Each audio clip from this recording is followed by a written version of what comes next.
Bonjour à tous, j'espère que vous allez excellemment bien. Je remets mes lunettes dès aujourd'hui. On va faire le débrief de l'étape numéro 15 de ce Tour d'Italie 2020. C'est-à-dire qu'on arrive en fin de cette deuxième semaine et on aura beaucoup de choses à dire sur cette étape. Le programme est chargé, étape qui a été pas animée, je dirais comme une étape de montagne normale. C'est pas l'étape de montagne qui a été le plus animée de l'histoire, très clairement. Ça s'est fait à la pédale, ça s'est fait très clairement, il n'y avait pas vraiment de stratégie. Ça a totalement modifié le classement, oui. Ça a modifié pas mal de choses, pas mal de réflexions qu'on avait pu avoir hier dans la vidéo débrief du contre-la-montre, sont plus bonnes aujourd'hui, ces réflexions-là. Et puis, il y a des nouveaux prétendants au top 10 et à la victoire, et il y a des prétendants qui sont complètement sortis pour la victoire au général. Mais on reviendra là-dessus sur les tops et flops. On parlera également des bleus, même si ça sera très court aujourd'hui. Et on commence ce débrief avec le résumé de l'étape. Échappée qui est partie, qui a mis quand même un peu de temps à sortir. Alors on a eu un groupe dans un premier temps avec Villela, Vandrame, Chirico, Giovanni Visconti, Edoardo Zardini, Manuele Boiro, Marc Padoun, Nathan Haas, Rohan Dennis, Daniel Navarro, Matthew Holmes, Thomas de Rent. Sauf que dans ce groupe-là, il y a Zardini à lâcher. Je crois qu'également Nathan Haas, à un moment, s'est retrouvé derrière parce qu'il n'était plus dans l'échappée devant. Quand j'ai regardé à la télévision, parce que c'était avant que la télévision fasse ses images, hein. C'est toujours un petit peu le bordel, donc c'est les informations de la chaîne L'équipe, enfin du site L'équipe que je prends à ce moment-là. Et ensuite, on s'est retrouvé avec un groupe de contre, avec plusieurs coureurs qui sont sortis en contre, avec Samitier, Guerrero, Carboni, Haas. Le seul qui a rentré, c'est Samitier. Carboni, il est resté pendant très longtemps à 2,30 et puis au bout d'un moment il a relâché son effort parce qu'il voyait qu'il pouvait pas rentrer. Cet échappé à qui on n'a jamais laissé le temps de croire à la victoire, très clairement aujourd'hui, parce que l'étape était très difficile, hein, c'est arrivé à Pioncavallo, et donc l'échappé qui a eu au maximum 5 minutes 30. Du côté de la première difficulté du jour, qui est une difficulté de deuxième catégorie, celle-là, Kianzutan au kilomètre 65.1, c'est-à-dire loin de l'arrivée, hein. Pour vous faire le résumé, c'est Visconti qui est passé devant Holmes et Vandrame. Au sprint intermédiaire, c'est Andrea Vandrame qui est passé en tête. Vandrame qui s'est replacé 7ème au classement des meilleurs sprinters. Dans la deuxième difficulté du jour, qui était la Forcella di Monterest au kilomètre 105.2, et bien, donc là c'était à peu près 75 km de l'arrivée, je crois me rappeler, de tête. De toute façon, je peux regarder, l'étape faisait... C'est tout con, hein. L'étape faisait 185 km, donc oui, à 70 km de l'arrivée, à peu près, voilà, 70-80 bornes de l'arrivée, et bien c'était dans la deuxième catégorie. C'est Visconti qui est passé en tête de nouveau devant Thomas de Rent et Rohan Dennis. L'information du jour, c'est le kilomètre 54 avec la chute de Nicolas Hedé et de Narvaez. Grosse chute dans le peloton. Il y en a eu une également à 90 km de l'arrivée avec un coéquipier de Pozzovivo qui au final est reparti, contrairement à Nicolas Hedé et Jonathan Narvaez qui avaient remporté une étape et qui ont abandonné sur cette chute. À 50 km de l'arrivée, on a Thomas de Rent et Rohan Dennis qui accélèrent alors qu'on approche de la Forcella di Palabarzana. Ils vont être suivis par Villela et Visconti, sauf que assez vite Villela et Visconti vont lâcher. Et à 43 km de l'arrivée, eh bien, Rohan Dennis va sortir seul, de Rent craque.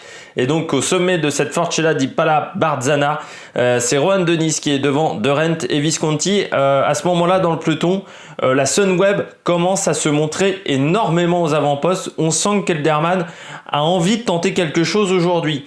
On arrive assez vite au pied à Pioncavallo. Rohan Dennis n'a plus qu'une minute 20 d'avance. Donc on sait que ça sera compliqué pour le coureur australien. Et puis à 9 km de l'arrivée, alors qu'on est en train de reprendre Rohan Dennis, après à 4-5 km de montée, dans des pourcentages qui étaient très élevés, parce que les deux premiers tiers de cette montée étaient très compliqués à Pioncavallo, et puis le dernier tiers était un petit peu plus roulant, même si c'était pas quand même facile.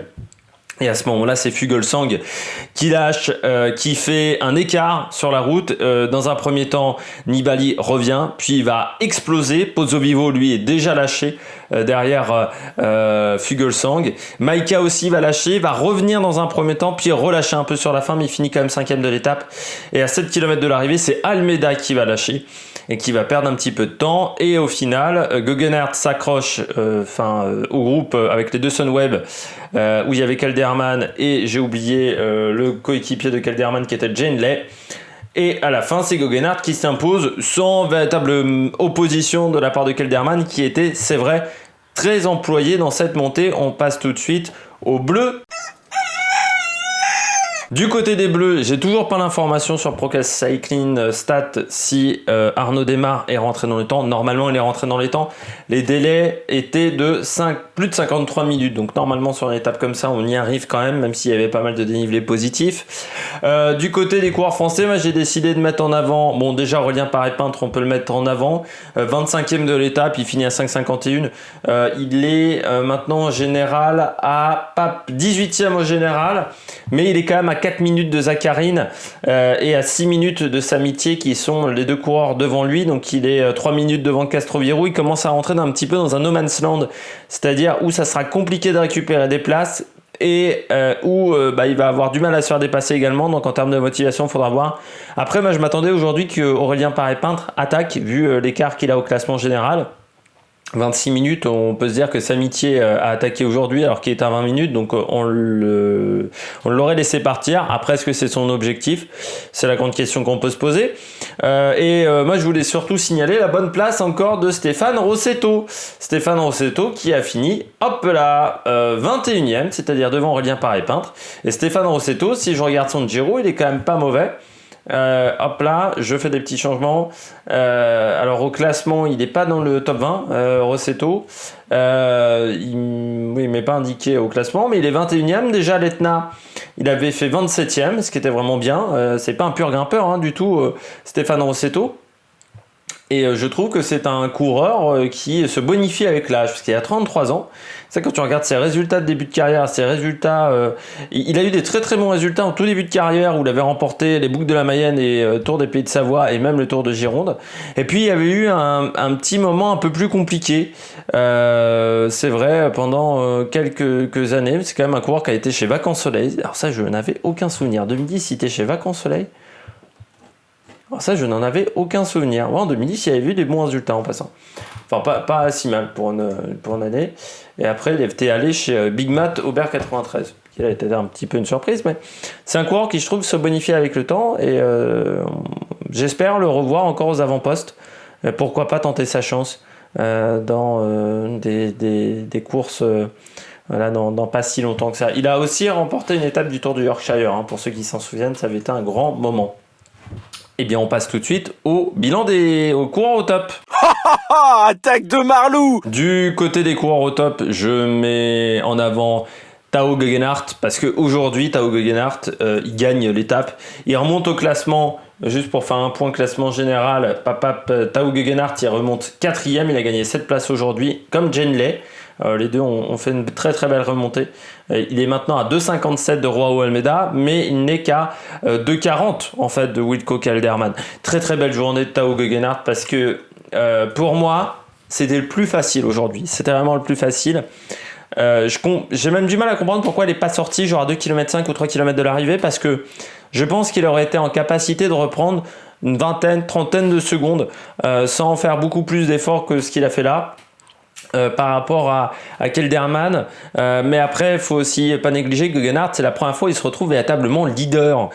Souvent, soit il avait un autre coureur avec lui, soit il était équipier chez Sky et Ineos.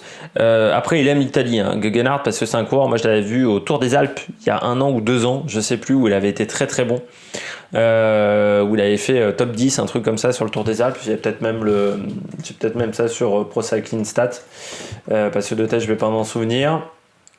Oui, c'était en 2009, c'était il y a 2 ans, où il avait remporté 2 étapes. Il avait fini 2e, 5e d'un Tour de Pologne, mais c'est un coureur qui a énormément de talent, mais qu'on a, je pense, un peu comme David Gaudu, un peu trop cantonné au rôle de coéquipier. depuis son début de carrière, parce que c'est quand même, il est chez Sky depuis 2017. Donc ça fait quand même quelques temps. Après, c'est un coureur qui a été repéré par Axel Merckx, comme beaucoup. Parce que quand vous regardez en 2016, quand il était chez Axel Merckx, quand vous regardez l'effectif, il était quand même pas mal l'effectif de cette équipe. Hein. On a Eddie Dunbar, Guggenhardt, Ruben Guerrero, Chris Neyland était dans cette équipe. Nelson Poles également. Adrien Costa, donc, qui depuis a arrêté sa carrière, mais qui était vraiment un futur prodige et qui aurait pu être un très très grand prodige. Donc vous voyez, cette équipe était juste assez incroyable.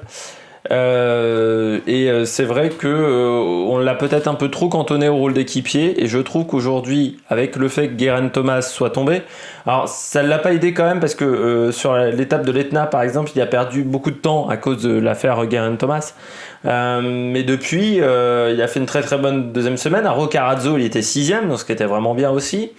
4ème à Monzelice, premier ici, 13ème quand même du contre-la-montre, alors que c'est absolument pas sa spécialité le contre-la-montre, lui c'est vraiment un grimpeur.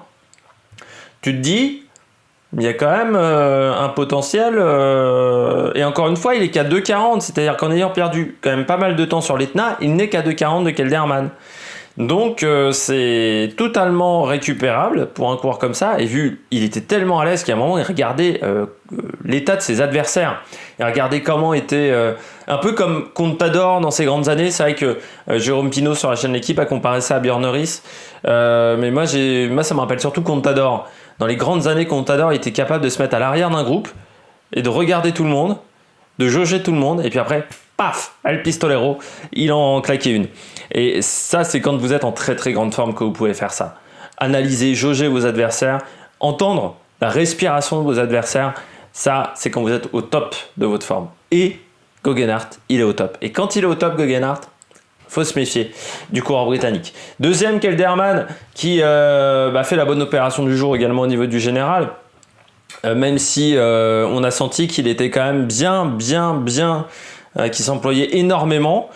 C'est vrai que c'était pas simple. Après, je pense que Genley est pas mauvais en montagne, très clairement. Et Genley faudra s'en méfier pour le maillot blanc, parce que on n'a pas trop parlé du maillot blanc, mais je peux regarder un petit coup, hop, après tout. Mais Genley faudra s'en méfier pour le maillot blanc pour Joao Almeida, parce que ça va être un adversaire de qualité. Mais du côté de Wilco Kelderman, aujourd'hui, c'est vraiment énormément employé. Ça a roulé fort aussi, hein, Piancavallo. Après, on verra dans les jours à venir, est-ce qu'il sera vraiment en capacité de changer de rythme et d'exploser tout le monde. C'est pas sûr, parce que s'il n'est pas dans cette capacité-là, je pense que Guggenhardt, lui, a cette capacité. Donc il faudra qu'il suive Guggenhardt. Je pense que c'est un adversaire qu'il faudra suivre de manière importante. Mais du côté de Kelderman, c'est vrai qu'on peut se demander est-ce qu'il est en capacité de gagner le Giro. Après, moi j'ai envie de dire que Wiggins a gagné le Giro sans être le plus fort. A gagné le Tour de France sans être le plus fort. Quand il gagne le Tour de France, c'est 2013. Froome est meilleur que lui. Alors là, c'est vrai que le meilleur est dans une autre équipe. Mais Wiggins, c'était pas le plus fort, très clairement, en 2013. Donc, Kelderman, il peut s'imposer. Il a quand même 2,40 d'avance. Alors, certes, j'ai dit que c'est pas fini, et le loin de là, mais 2,40 d'avance, c'est quand même une petite avance, surtout que sur le chrono, Guggenhardt est quand même derrière. Et le dernier chrono, il fait 15 km, il est tout plat. Donc, ça va forcément favoriser Kelderman. Il peut reprendre 30-45 secondes sur un chrono comme ça par rapport à Guggenhardt. Donc, ça sera compliqué. Guggenhardt, faut qu'il reprenne 2,40 mais plus en fait, faut qu'il reprenne plutôt 3,20 pour être sûr. Donc ça va pas être facile. Je fais vite parce que là je suis déjà à 14 minutes de vidéo. C'est vrai que le résumé a été long. Je finis avec un petit coureur au top, c'est Visconti, juste rapidement. Visconti parce qu'il reprend le maillot Azzurro et c'est pour ça qu'il fait une belle étape. On passe au flop. Je vais les faire très vite les flops, je m'en excuse, mais j'ai un petit peu mal géré mon timing et je veux pas que la vidéo fasse 25 minutes parce que sinon je pourrais pas l'encoder, surtout je pourrais pas l'envoyer en ligne ce soir. Donc ça sera un petit peu mon problème, surtout il faut encore que je fasse la ronde d'Ivlanderen. Du côté de Nibali, c'est une mauvaise journée. Premièrement, il perd du temps. Aujourd'hui, au général, il est quand même à 3 minutes. Plus de 3 minutes, tac. Nibali, il est à 3,29. C'est-à-dire à 3,14 de Kelderman. Ça commence à faire beaucoup. Il est maintenant derrière Guggenhardt. Il est à 30 secondes de Guggenhardt. Donc on peut se dire. Et pareil de Genley. Et puis surtout, il a plus d'équipier, Nibali. C'est-à-dire sur ce Giro, il perd Brambilla, il a déjà perdu Ciccone, il a perdu également le néerlandais, j'ai oublié son nom bien entendu, c'est à ce moment-là où j'oublie le nom des coéquipiers. Vous le retrouverez peut-être. Je vais regarder la start list, mais il a perdu à celui qui était chez Rabobank qui a très Peter Winning, voilà, il a perdu également, donc il a perdu tous ses hommes forts en montagne. Il lui reste plus grand monde quand tu vois qu'il est épaulé en montagne par Jacopo Mosca, qui est quand même techniquement le sprinter de l'équipe, donc le mec qui doit te placer sur le plat. Tu te dis ça va quand même être compliqué. Julien Bernard est pas en forme et il lui reste Nicola Conchi qu'on n'a quasiment pas vu, Antonio Nibali son frère non plus. Donc en plus, pour inverser la tendance, il est seul, donc ça va être difficile. Fuglsang, pareil, il est seul et de toute manière, il reviendra pas au général. Pozzovivo, aujourd'hui, il perd beaucoup de temps. Pozzovivo, il termine à 1,54 de Kelderman, c'est le coureur qui perd le plus avec le dernier, l'américain McNulty. Bon, on pouvait s'y attendre du côté de McNulty. Je m'excuse encore pour le fait d'avoir fait les flops rapidement, mais voilà, on a 16 minutes quasiment plus de 16 minutes de vidéo. Demain, journée de repos, ça veut pas dire qu'il n'y aura pas une vidéo. J'ai une idée en tête de vidéo. Après, est-ce que j'aurai le temps pour la mise en ligne et tout ça? Peut-être pas. Mais de toute manière, vous retrouverez mardi matin l'analyse de l'étape numéro 16, qui est une étape très difficile, encore plus difficile que celle-là, je crois me rappeler. Donc ça va vraiment être compliqué. Ah non, pas plus difficile, non, j'ai confondu avec l'étape 17. Mais on partira quand même de Houdinet et ça pourrait être une étape un petit peu nerveuse. Les punchers, Sagan, sprinters, grimpeurs, ça va être encore animé, je pense, cette étape-là. Allez, n'hésitez pas à vous abonner à la chaîne en mettant la petite cloche pour être sûr d'être au courant quand les dernières vidéos sortent. N'hésitez pas à réagir dans les commentaires. N'hésitez pas également à mettre un pouce bleu pour le référencement. Ça fait toujours plaisir également de savoir que vous avez apprécié cette vidéo. Et puis nous, on se retrouve pour de nouvelles aventures sur la Mag Production. Ciao, ciao!